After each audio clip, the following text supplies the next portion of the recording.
नमस्कार, मैं हूं आपके साथ शगुफ्ता साहिल। आप देख रहे हैं जीएनटी स्पेशल। जीएनटी स्पेशल में आज बात उस गुड न्यूज की जिसके साथ आज भारत की सुबह हुई। ऑपरेशन सिंदूर की कामयाबी के बाद भारत आज एक और मोर्चे पर सफल हो गया। बीएसएफ जवान पूनम कुमार शॉ आज वतन वापस लौट आए हैं।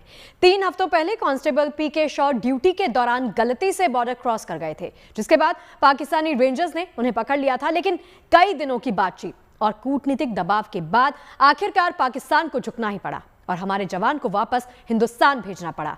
आज सुबह 10:30 बजे पीके शॉ अटारी वाघा बॉर्डर के रास्ते अपने देश, अपने भारत की सीमा में दाखिल हुए। 22 दिनों के बाद पीके शॉ की वतन वापसी से उनके परिवार के साथ साथ पूरे देश में खुशी की लहर दौड़ गई है।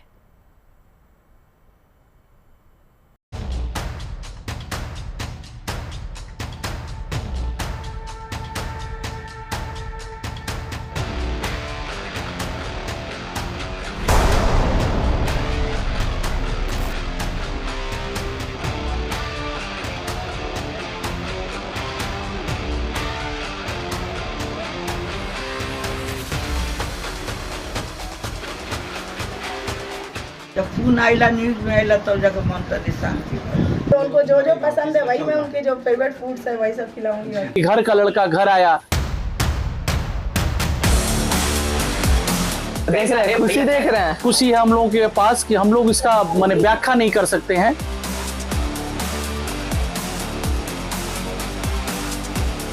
ये देश के जवान की वतन वापसी की तस्वीर है। ये भारत के जाबाज की घर वापसी का लम्हा है। 22 दिनों का इंतजार खत्म हुआ और आखिरकार देश का बेटा सरहद की रेखा पार कर वापस हिंदुस्तान लौट आया। आज की सुबह भारत के लिए एक बेहद बड़ी गुड न्यूज लेकर आई। पाकिस्तान ने भारत के बीएसएफ जवान पूनम कुमार शॉ को आजाद कर दिया। जी देखिए, आज तो मैं बहुत खुश हूँ। मैं लाइफ में कभी इतना खुश नहीं हुई हूँ जितना आज मुझे खुशी हुई है। आज 22-23 दिन बाद वो आए हैं। सबको हाथ जोड़ के बहुत बहुत धन्यवाद। सुबह के करीब 10:30 बजे कांस्टेबल पूनम कुमार शॉ अटारी वाघा बॉर्डर से भारत लौटे। ये वही Attari Wagah joint check post है जहां से आज सुबह 10:30 बजे पाकिस्तानी रेंजर्स ने बीएसएफ कांस्टेबल पीके शॉ को रिलीज किया और बीएसएफ अधिकारियों के हवाले किया। मैं आपको बताऊं कि फिरोजपुर रेंज में ड्यूटी करते करते 23 अप्रैल को पीके शॉ जो हैं वो पाकिस्तान की टेरिटरी में एंटर कर गए थे और तब से लगातार जो है भारत ने प्रेशर बनाया हुआ था कि हमारे जवान को हमारे हवाले किया जाए। लगातार बोला जा रहा था और पाकिस्तान ने भले ही बहुत अनप्रोफेशनल एटीट्यूड दिखाया, क्योंकि अनएडवर्टेंट क्रॉसिंग जो होती है उसके केसेस में 24 या 48 घंटे में जवानों को वापस किया जाता है, लेकिन पाकिस्तान ने 20 दिन बाद घुटने टेके, क्योंकि भारत का बहुत ज्यादा प्रेशर था कि हमारे जवान को वापस लाया जाए। बता दें कि पहलगाम हमले के दूसरे दिन यानी 23 अप्रैल को पूनम शॉ फिरोजपुर सेक्टर में ऑपरेशनल ड्यूटी के दौरान गलती से सीमा पार कर पाकिस्तान की तरफ चले गए थे। इसके बाद उन्हें पाकिस्तान रेंजर्स ने हिरासत में ले लिया। दोनों देशों के बीच पहलगाम हमले के बाद बढ़े तनाव के बाद पाकिस्तानी रेंजर्स ने उन्हें 20 दिन तक अपनी कस्टडी में रखा। बता दें कि ऑपरेशन सिंदूर और सीज फायर के बाद से कांस्टेबल पूनम शॉ को आजाद करवाने की मांग जोर पकड़ रही थी। हर कोई देश के बेटे की सुरक्षित घर वापसी की उम्मीद कर रहा था। ऐसे में डीजीएमओ लेवल पर बातचीत और बीएसएफ के लगातार प्रयासों के बाद आखिरकार पाकिस्तान ने उन्हें रिलीज कर दिया। भारत वापसी के बाद पूनम शॉ को मेडिकल जांच के लिए ले जाया गया। मेडिकल के बाद उनकी परिवार से बात करवाई गई। 22 दिनों से अपने पति पूनम की वापसी का इंतजार कर रही रजनी शॉ की खुशी का ठिकाना नहीं रहा। एक्सप्लेन नहीं कर पा रही हूँ मैं, लेकिन जब वो 22 दिन बाद जब मैंने उनको वीडियो कॉल पे देखा तो पहले तो मैं उनको पहचान ही नहीं पाई। पूरा दाढ़ी वाड़ी बढ़ गई थी उनकी। मैंने कहा, उन्होंने कहा टेंशन मत लो, मैं एकदम ठीक हूँ और मेरी मेडिकल भी हो गई है, मैं एकदम फिट हूँ, कोई टेंशन मत लो। 22 दिनों की बेचैनी और इंतजार के बाद रजनी के हिस्से में ये खुशी आई है। पूनम और रजनी का एक बेटा है और वो जल्द ही दूसरी बार अपने घर में नन्हे मेहमान का स्वागत करने की तैयारी भी कर रहे थे, लेकिन इस बीच ये घटना हो गई। पहलगाम में 22 अप्रैल को आतंकी हमले के अगले दिन पाकिस्तान रेंजर्स ने बीएसएफ जवान पूनम कुमार शॉ की 2 फोटो जारी की थी। एक फोटो में पूनम पेड़ के नीचे खड़े थे, उनकी राइफल, पानी की बोतल, बैग जमीन पर पड़ा था। तो वहीं दूसरी फोटो में पूनम की आंखों पर पट्टी बंधी थी। इन तस्वीरों को देखकर रजनी पर क्या बीती होगी, इसका अंदाजा लगाया जा सकता है। तभी तो गर्भवती रजनी तबीयत खराब होने के बावजूद 28 अप्रैल को पश्चिम बंगाल से फिरोजपुर पहुंच गई थी। वहां उन्होंने बीएसएफ के सीनियर अधिकारियों से मुलाकात की। वो 2 दिनों तक फिरोजपुर में रुकी भी रही, लेकिन तबीयत ज्यादा बिगड़ने की वजह से उन्हें घर वापस भेज दिया गया। इंतजार और लंबा खिंचा तो रजनी ने ऑपरेशन सिंदूर का हवाला देकर पीएम मोदी से अपने सिंदूर की रक्षा करने की गुजारिश की। मोदी जी ने 15 दिन के अंदर उन लोग पाकिस्तान को दिखा दिया कि हाँ, हमारे सिंदूर को अगर आप मिटाइएगा तो उसका हश्र क्या होगा। तो मैं भी उनके नाम की सिंदूर लगाती हूँ, तो कम से कम मेरी भी सुहाग को रक्षा करने की कोई तो उपाय करेंगे कि कैसे वो आएंगे। आखिरकार दुआएं और कोशिशें दोनों रंग लाई और पूनम सही सलामत वतन लौट आए। आज रजनी नम आंखों से देश को धन्यवाद करते नहीं थक रही। बिना सपोर्ट का कुछ नहीं होती। पूरी देश मेरे लिए लड़ रही थी, पूरी देश मेरे लिए खड़ी थी, और खासकर हमारे जो लोकल के जो है चेयरमैन सर कल्याण दा और भी बहुत लोग आए थे, सबको मैं हाथ जोड़ के धन्यवाद देना चाहती हूँ। पत्नी और बेटे के साथ साथ पूनम के मां और पिता का इंतजार भी आज पूरा हो गया। 22 दिनों बाद जाकर मां के हलक से चैन का निवाला उतरा है। अच्छा लगा था, खुशी के बात बा। देखते रोते रहते रहनी है जा हमेशा हम लोग खाना अभी तक नहीं जा खाना खैले। जब फोन आइला न्यूज में आइला तब जाकर मन तनी शांति। ये क्या खुशी का आंसू है? हाँ, मेरा खुशी के आंसू बहता। तो हम लोग आज 20 से 21 दिन हो गए, कितना हम लोग की हालत खराब था। आज पूनम के गांव में खुशी का माहौल है। घर पर सुबह से बधाई देने वाले पहुंच रहे हैं, तो परिवार भी बेटे की वतन वापसी पर गांव भर का मुंह मीठा करवा रहा है। सबको पता चल गया, छोड़ दिया पूरा इंडिया, पूरा सबको पता। तो फाइनली रिलीफ मिला, बहुत रिलीफ मिल रहा है। देख रहे हैं, खुशी देख रहे हैं। हम लोग आज इतना खुश हैं कि जिसका व्याख्या हम लोग नहीं कर सकते।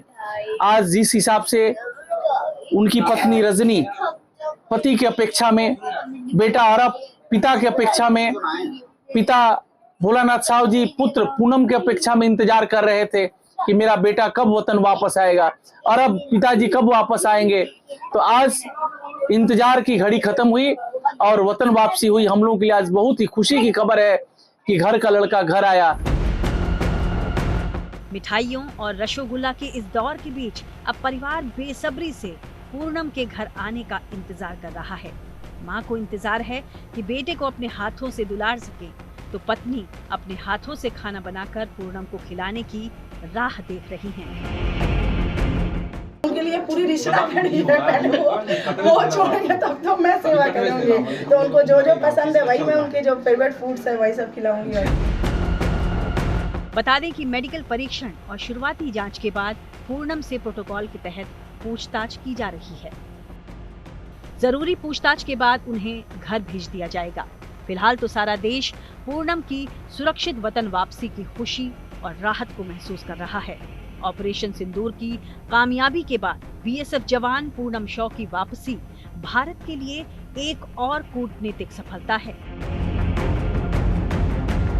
हुगली से राजेश साहा और अटारी वाघा बॉर्डर से असीम बस्सी के साथ bureau report, good news today. देखिए, हुआ कुछ यूं था कि 23 अप्रैल की सुबह फिरोजपुर में 2 किसान खेत में गेहूं काटने गए। ये खेत भारत पाक बॉर्डर की फेंसिंग में लगे गेट के पास जीरो लाइन पर मौजूद था। जैसा कि आमतौर पर इस इलाके में होता है कि किसानों की निगरानी के लिए बीएसएफ के 2 जवान भी उनके साथ गए। इसी वक्त जवान पीके शॉ की तबीयत बिगड़ गई तो वो पेड़ के नीचे बैठने के लिए चले गए। पेड़ बॉर्डर पार था, तभी पाकिस्तान रेंजर्स ने उन्हें घेर कर पकड़ लिया और उनके हथियार छीन लिए। आम परिस्थितियों में यहां नतीजा कुछ और हो सकता था और शायद बात वहीं खत्म कर दी जाती, लेकिन पिछले 15-20 दिनों में भारत और पाकिस्तान के बीच में तनाव भरे हालात के चलते पीके शॉ पाकिस्तान में कैद होकर रह गए। लेकिन ऑपरेशन सिंदूर की सफलता के बाद आखिरकार पाकिस्तान को कूटनीति के मैदान में भी हथियार डालने पड़े। इस पूरे मामले पर डिफेंस एक्सपर्ट्स की राय क्या है, जरा ये सुन लीजिए। उन्होंने जरूर देखा होगा कि बाकी ये जो जवान है गलती से ही उसने बॉर्डर क्रॉस की है। उसका कोई ऐसे इंटेंट नहीं था, किसी मकसद से नहीं, छाया में जाने के लिए। यही कारण है कि उन्होंने छोड़ दिया। इसके अलावा भी पाकिस्तान चाहता होगा कि हिंदुस्तान के साथ अब जब मैं कहूँगा कि सीज फायर जिसे हम लोग बार बार कह रहे हैं कि वो होने के कारण, चाहे हमने फायरिंग को रोका है, लेकिन वो चाहते होंगे कि भारत के साथ अच्छे संबंध बनाए रखें, जिससे कि अगर ये छोटे हादसे जो हुए हैं उसको बढ़ाया ना जाए। पर अमूमन हम लोग ह्यूमैनिटेरियन जेस्चर में इस तरह का काम होता है, कई बार होता है। उनके भी जवान हमारी तरफ आते हैं, हम उन्हें वापस करते हैं। तो ये भी हमारा जवान गलती से किया, उन्होंने वापस किया है, तो इसके बस उसी संदर्भ में देखना चाहिए बनिस्बत कि अभी क्योंकि दोनों देशों के बीच में जो जबरदस्त गोलाबारी हुई उसके आधार पर, क्योंकि पाकिस्तान जो है बिल्कुल डर गया है। और ये तो हाँ, थोड़ा बहुत तो पाकिस्तान चाहेगा कि भारत के साथ संबंध अच्छे रखें, क्योंकि उसी का फायदा है। और आतंक के बरखिलाफ जो हमारी लड़ाई है वो तो चलती रहेगी, और इसमें कोई भी संदेह नहीं, इसमें कोई भी हम जैसे प्रधानमंत्री कहते हैं, zero tolerance for terror. Constable PK Shaw की वतन वापसी पर आज सारा देश राहत महसूस कर रहा है। खास तौर पर पूनम शॉ के परिवार को मानो नई जिंदगी सी मिल गई है। बेटे की वतन वापसी पर उनके पिता ने क्या कुछ कहा, आपको सुनाते हैं। बहुत अच्छा लग रहा है, बहुत खुशी की बात है। बहुत खुशी की बात है कि लड़का हमारा दुश्मन का मुंह से अपने घर में आ गया। वो जो था एक दुश्मन का मुंह में था, कब क्या कर सकता था कोई ठीक नहीं है। क्योंकि प्रथम बार में मोबाइल में हमें दिखा कि पाकिस्तान बोल रहा है कि पूनम कुमार साहब का सोल्जर जो है हमारे अंडर में नहीं है। फिर बाद में जब वायरल किया लोग आंख में पट्टी बांध के, तब इंडिया को विश्वास हुआ कि नहीं, पूनम को किडनैप करके पाकिस्तान रेंजर ले गया है। तो रेंजर ले गया, तो इसके लिए हम लोग अपना जो नेता है, काउंसिलर से लेकर चेयरमैन से लेकर एमपी से लेकर एमएलए तक, सभी हमारे मुख्यमंत्री तक या हमारे केंद्र के मुख्यमंत्री तक, सभी हमारा सहयोग किया हमारे लड़का को लाने के लिए। आज लड़का हमारा घर में आ गया, बहुत खुशी की बात है, बहुत खुशी की बात है। यही बात बोलेंगे कि सभी केंद्र सरकार हो, राज्य सरकार हो, मिलकर मोदी जी को साथ दे ताकि उग्रवादी को खत्म करें। आप साथ नहीं दीजिएगा तो अकेला प्रधानमंत्री कभी खत्म नहीं कर पाएगा। बाकी आप लोग साथ दीजिएगा तो खत्म करना ही उचित है, ताकि ये जो जितनी माँ बहन बेटियां हैं जो घूरने जाती है, उसको जात पूछ के गोली मारा जाता है, ये सबसे बड़ा गलत चीज है, सबसे बड़ा गलत चीज है। इसको तो छोड़ना नहीं चाहिए, इसको तो जिंदा जला देना चाहिए, आग में जला देना, पेट्रोल छीट कर। ऐसे उग्रवादी को हम नहीं चाहते हैं।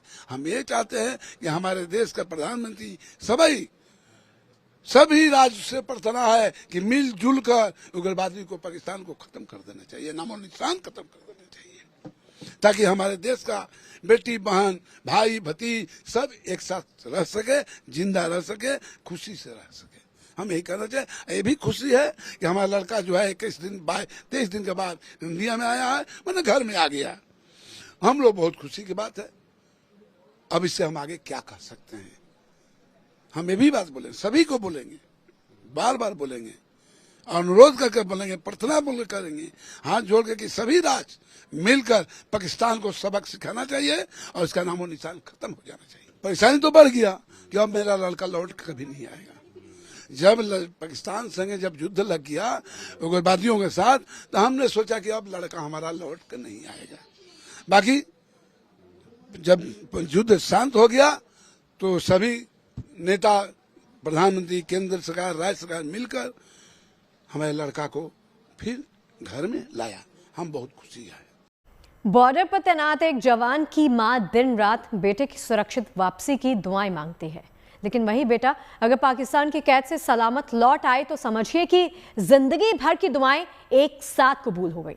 खुशी क्या होती है ये आज कोई कांस्टेबल पीके शॉ की मां से पूछकर देखो जरा।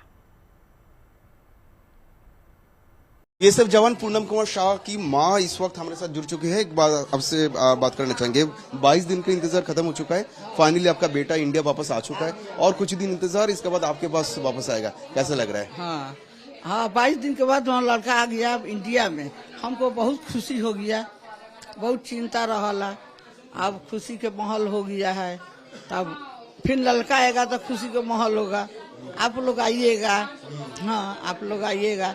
एक बार बहुत हम लोग को खुशी मिला है, बहुत हम लोग के दिन गुजरे। 22 दिन हमके 22 साल हो गया, 22 साल गुजर गया हम लोग के। बहुत दिक्कत, एक रोटी खा के हम सारा दिन, हम लोग सारा रात रहता है। दवाई खाने वाला आदमी, मेरा शुगर है, प्रेशर है, स्ट्रोक के बीमारी है हमारा। बहुत बहुत शुक्रिया। हमने बात किया पीके शाह की मां के साथ और इस वक्त तस्वीरें दिखाएंगे, कैमरा पर्सन को बोलूंगा थोड़ा सा किचन दिखाने के लिए। इधर मिठाई बांटा जा रहा है, मिठाई खिलाया जा रहा है सबको, क्योंकि घर में काफी लोग आए हैं विश करने के लिए, इस खुशी में शामिल होने के लिए काफी सारे लोग आए हैं। सबको मिठाई खिलाया जा रहा है इस वक्त पीके शाह की घर में, और ऐसे ही तस्वीरें दिखाई दे रहा है। और कुछ ही दिन की इंतजार है। जो पीके शाह की मां ने कहा कि जो 22 दिन था 22 साल के जैसा लग रहा था, क्योंकि हर एक दिन नींद नहीं था, हर एक दिन एक रोटी खा के पूरा दिन गुजर रहे थे इस फैमिली, पीके शाह फैमिली, जो कि बंगाल की फैमिली है, हुगली जिला में। कैमरा पर्सन लीसन लोथ के साथ राजेश शाह। अब देखिए, भारत की शक्ति के आगे ये पाकिस्तान की दूसरी हार है। कूटनीति के मैदान से पहले वो रणनीतिक रूप से घुटने पर आ चुका है। ऑपरेशन सिंदूर के जरिए भारत ने पाकिस्तान के बिल में छुपे आतंकियों पर ऐसा प्रचंड प्रहार किया कि दुनिया देखती रह गई।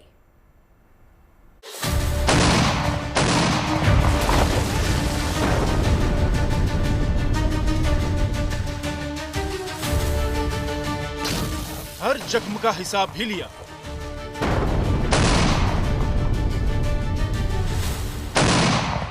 हर धोखे का जवाब भी दिया।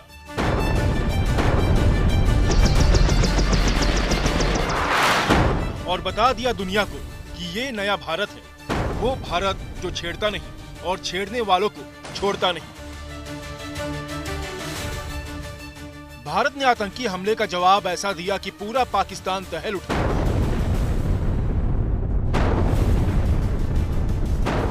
बहनों के सिंदूर उजाड़ने वाले आतंकियों का हेडक्वार्टर ही उजाड़ दिया। सेना ने जैश और लश्कर हेडक्वार्टर को भारत से ही उड़ा दिया। पाकिस्तान के बहावलपुर और मुरीद के में आतंकियों के आका हाफिज सईद मसूद अजहर के ठिकाने को नेस्तानाबूद किया। 100 से ज्यादा आतंकियों को एक झटके में साफ कर दिया।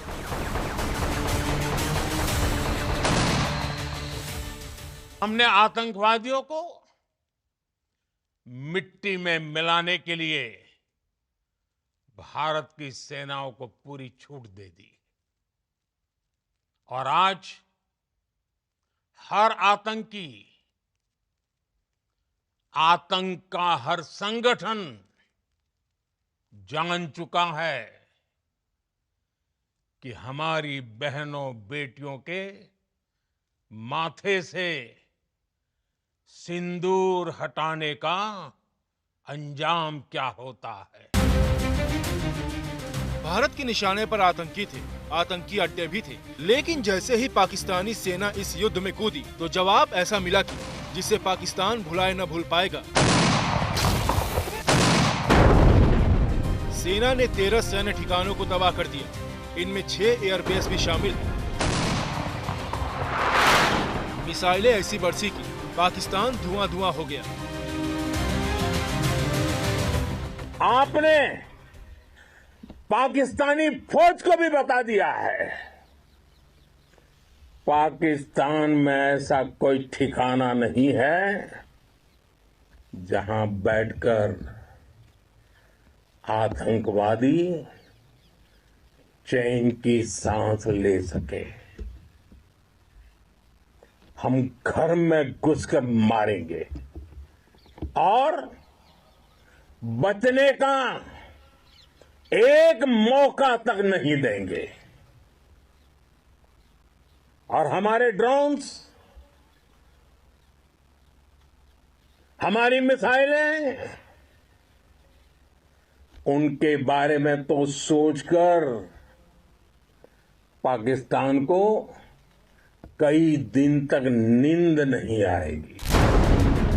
पाकिस्तान परमाणु हथियारों को ढाल बनाता रहा, लेकिन भारत ने बता दिया कि नए भारत के आगे ना तो न्यूक्लियर गिदड़ भक्की चलती है और ना ही काम आता है चीनी हथियारों का जखीरा। ये बस बानगी है। आतंक के खिलाफ भारत का जवाब न्यू नॉर्मल है।